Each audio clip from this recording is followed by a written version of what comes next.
Buenas tardes. Vamos a comenzar la clase de hoy, 24 de junio, ¿no? Como siempre, en estos dos primeros minutitos, es el tiempo para poner su nombre en el chat grupal y nos damos un minutito para esperar que se conecten o que se sigan conectando en todo caso los compañeros y luego empezamos, ¿no? Entonces, nos daremos un minutito, ¿no? Y comenzar.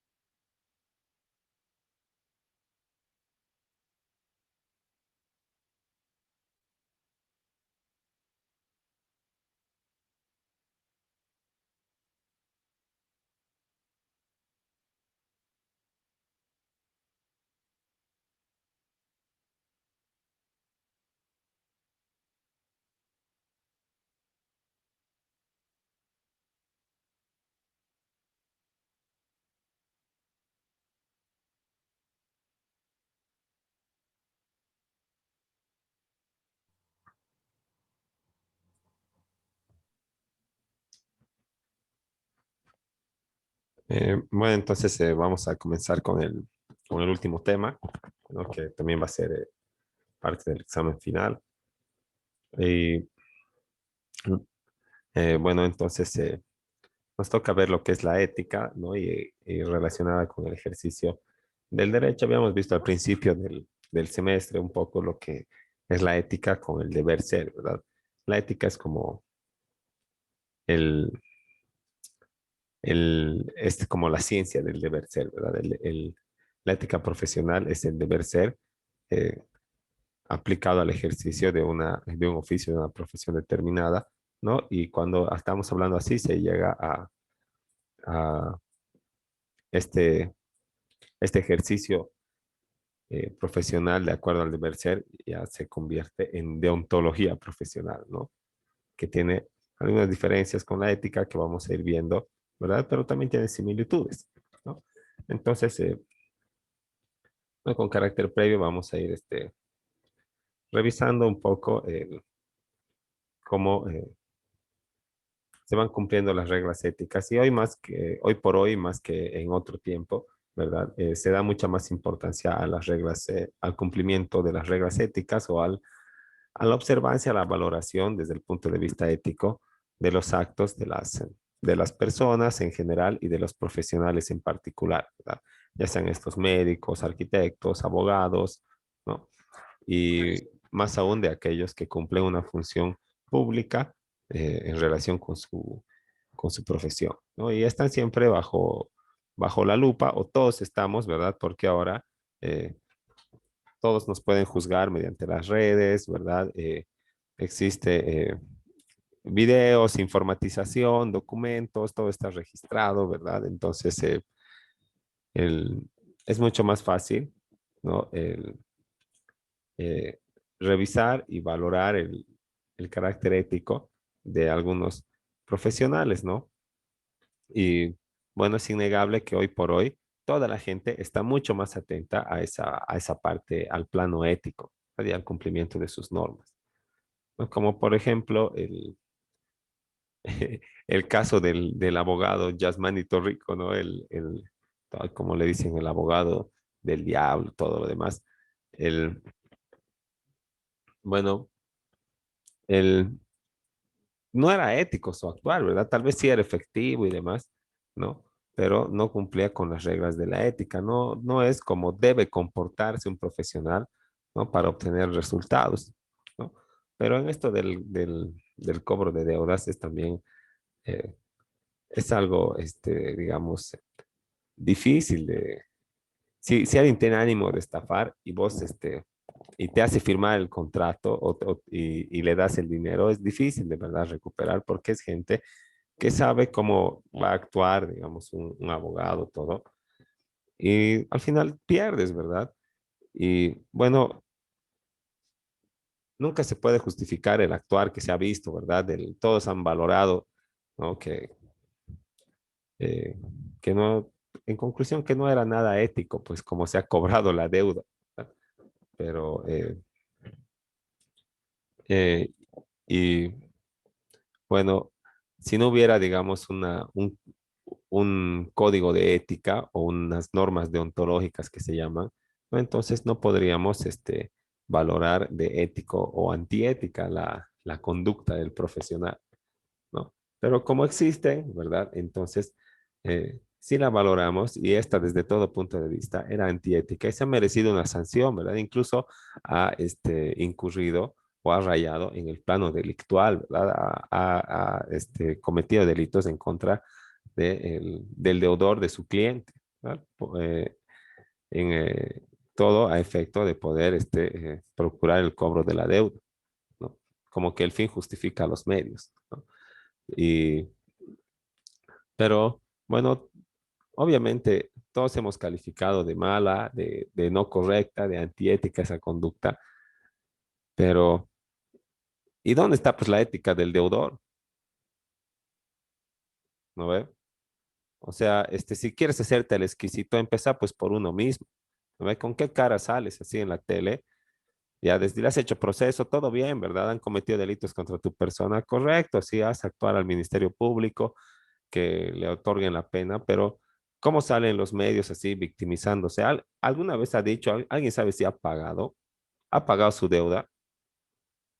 ¿No? Porque también tiene que haber ética en el cumplimiento de las obligaciones y también ética en el actuar de los acreedores, ¿no? Y ética en los profesionales que van a asesorar a, a cada uno de estos sujetos de la relación jurídica, ¿no? Entonces, ¿dónde está la ética del deudor, verdad? Ha pagado antes de salir en la tele. Obviamente, él tiene derechos de reclamar, ¿verdad? De todo lo que se ha hecho contra su persona, pero no tiene obligación de pagar, ya no.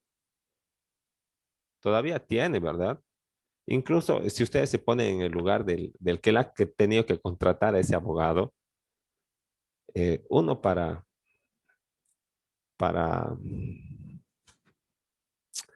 eh, para procurar el cobro de una deuda, ¿verdad?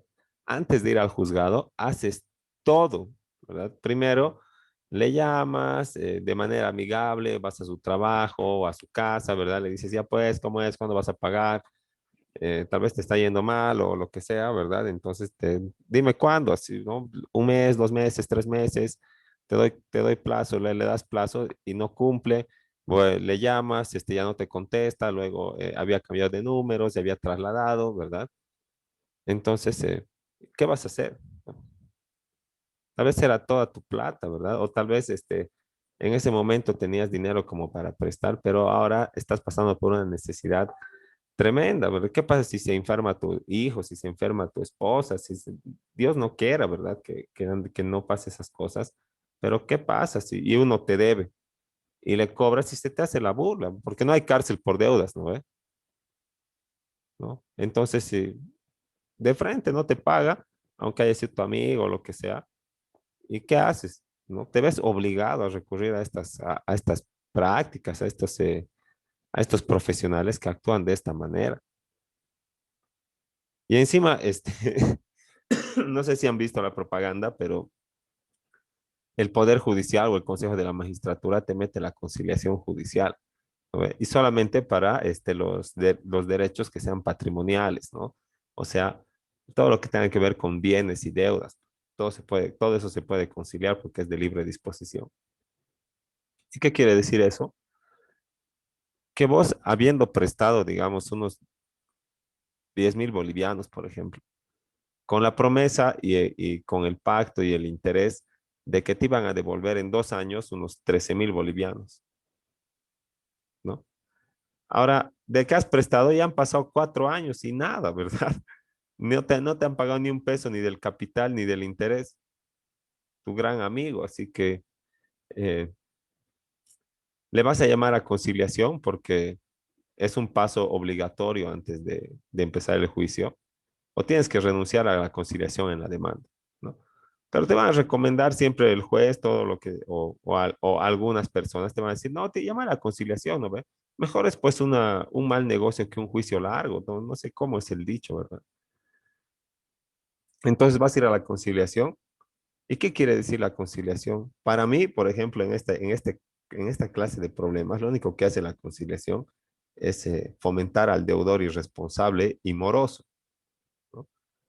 Porque aparte de que tenía que pagarte en 2 años, si ya son 4 años y no te paga, le buscas, no te paga, todo lo demás, hace las gestiones pertinentes, le llamas a la conciliación previa, ¿verdad?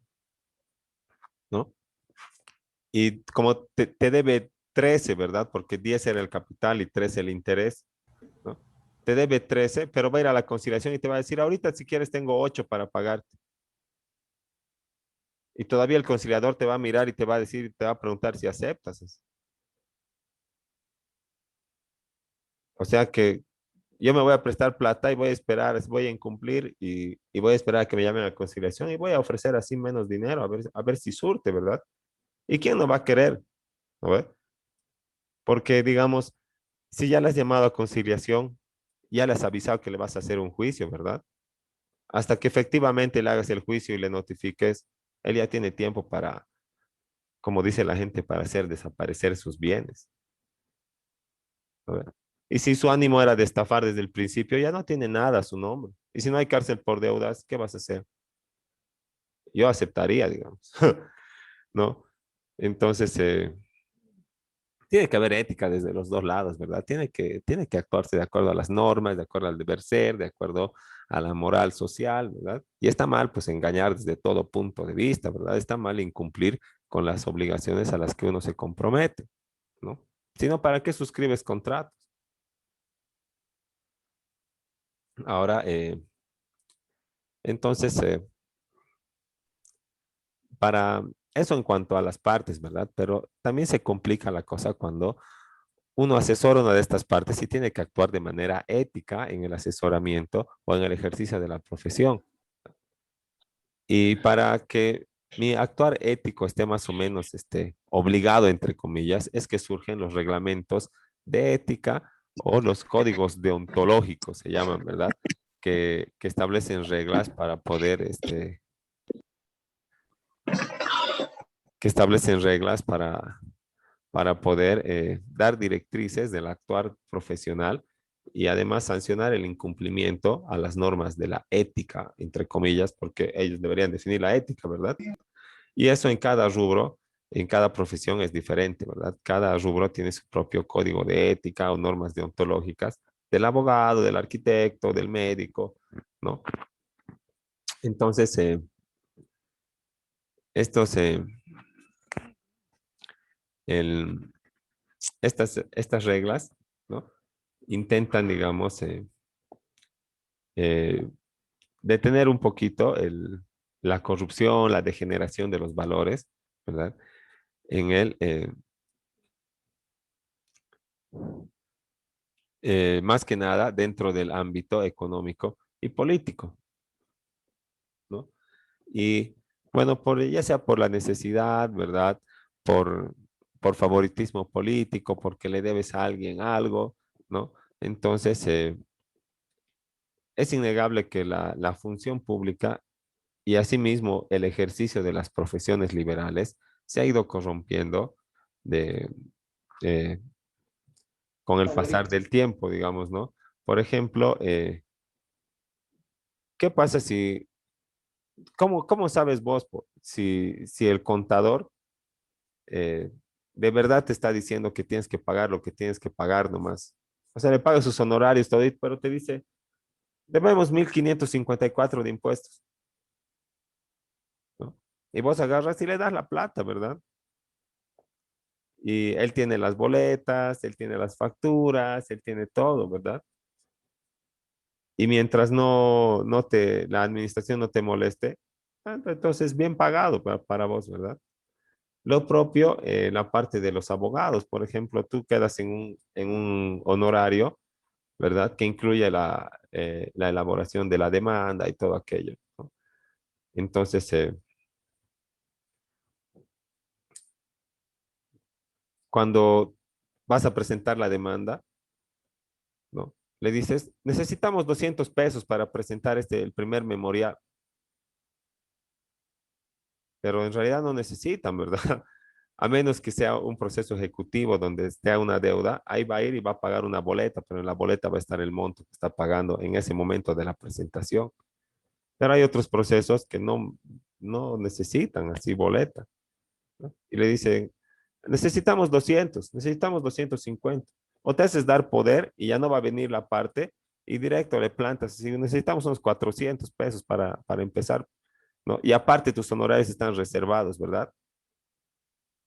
Entonces, eso tampoco es ético, ¿verdad? Y así todas las profesiones se han ido corrompiendo, ya sea por la necesidad, ya sea por las prácticas habituales que se hacen, digamos, como se vuelven como, ¿no?, aceptables, ¿verdad? Por la habitualidad, ¿no? Como por ejemplo ir y darle al oficial de diligencias 20 pesos para que te lo lleve para que te lo vaya a notificar a derechos reales. Si no, no va tal vez, ¿verdad? O va a tardar un mes en ir, ¿no? Entonces tienes que darle 20 pesos para que salga de la oficina, apriete el botón del ascensor, vaya a la planta baja y deje el papel, ¿no? Pero bueno, o sea, nadie lo considera como como algo indebido, ¿verdad? Todos, si vas al juzgado, todos van y si le buscan al oficial, automáticamente están con sus 20, sus 50 pesos así en su mano. Y nadie dice nada porque es una práctica habitual, ¿no? Pero bueno, ¿no? Eso, digamos, como ejemplo, ¿no? De que todas las profesiones se han ido corrompiendo, ¿no? De manera vertiginosa, como dice acá, ¿no? Entonces necesitamos de verdad normas deontológicas, o sea, normas éticas, ¿no? Como el código la ley del ejercicio de la abogacía, que regule la conducta de los profesionales, y en este caso de los profesionales en derecho, donde se exige el cumplimiento de normas éticas y se sancione también su incumplimiento o su infracción,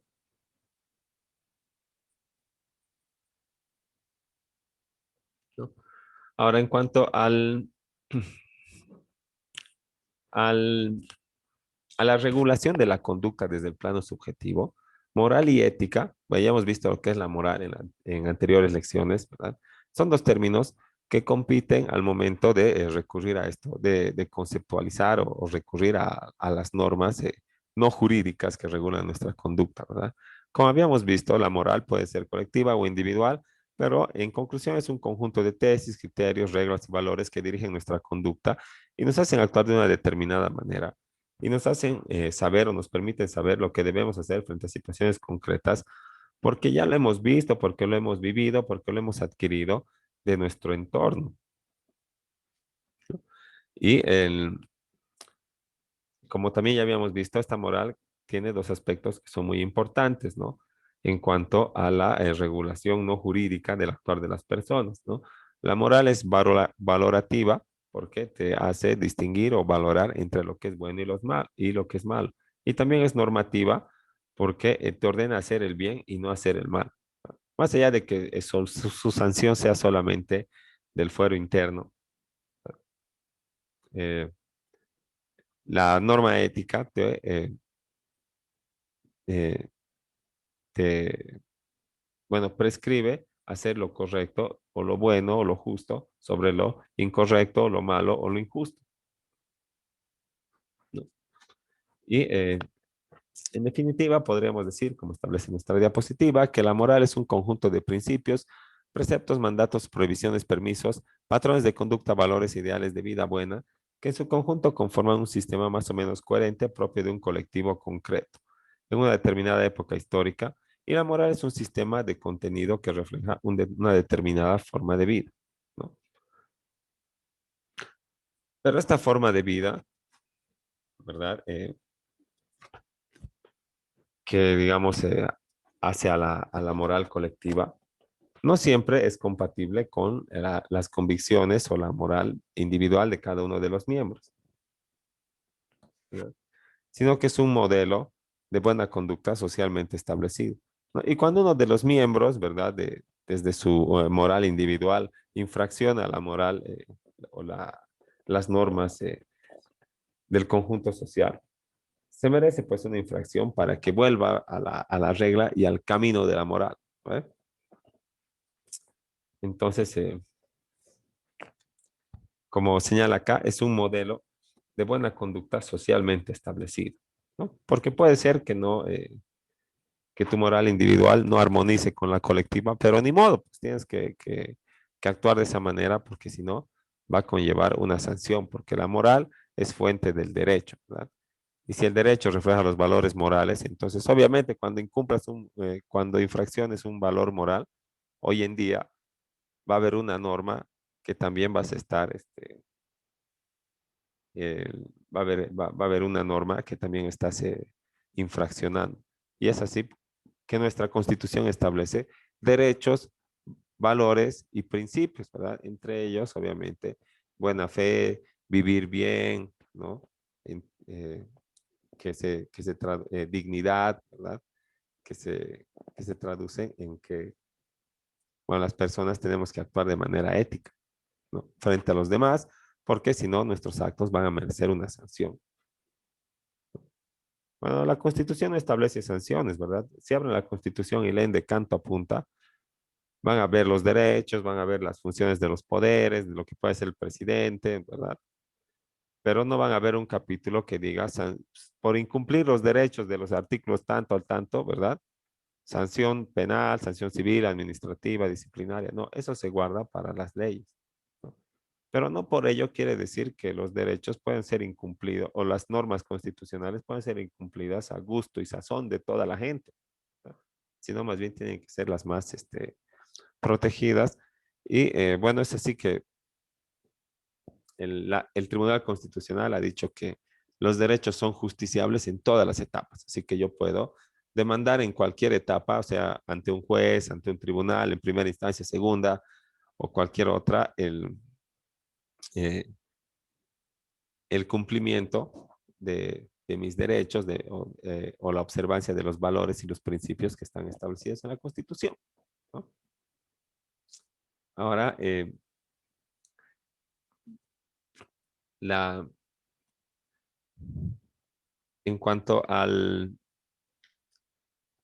la definición de la ética, porque estábamos viendo un poquito la moral, ¿verdad? En todo caso estábamos recapitulando desde el anterior tema, ¿no? En contrapartida, podemos decir que la ética es una ciencia y como tal explica las cosas por su causa, ¿no? No se trata de emitir una opinión más acerca de lo bueno y lo malo, sino de emitir juicios sobre la bondad o maldad moral de algo, ¿no? Pero dando siempre la causa o la razón de dicho juicio, ¿verdad? Yo no puedo nada más calificar porque se me antoja algo de bueno, eh, algo de una acción con un rango de maldad o de bondad moral, ¿verdad? Sino que tengo que ofrecer un argumento, una justificación o razones para que, eh, para que apoyen esta calificación, ¿verdad?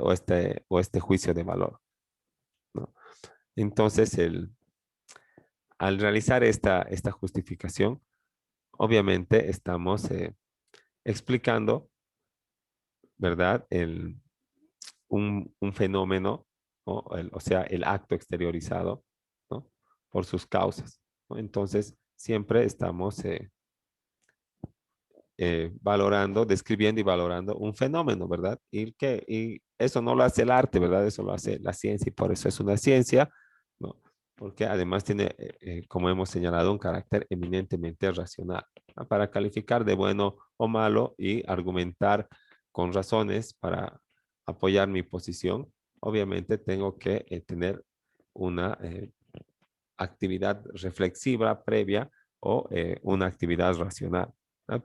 Por lo que la ética, ¿verdad? En cuanto a ciencia, siempre refleja una actividad racional o reflexiva frente a estos actos externos para poder emitir un juicio acerca de su bondad o de su maldad, ¿no? Entonces, la ética no puede ser producto de las emociones, ni del instinto, ni tampoco de la intuición, ni de las pasiones, sino del razonamiento o de esta actividad eminentemente racional, como dice la diapositiva. Por otra parte, la ética es considerada como una ciencia normativa. Dice, bueno, y ya es normativa porque se dirige a orientar la conducta de las personas que viven en sociedad, pero intenta moldear esta conducta o encauzar desde el plano de las decisiones libres del hombre. Por eso recurre siempre o pertenece al plano subjetivo. Y sus sanciones también son, eh, bueno, no rebasan el fuero interno, serán de la conciencia, te sentirás mal ya, ¿no? Pero no va a haber un castigo o una sanción objetiva.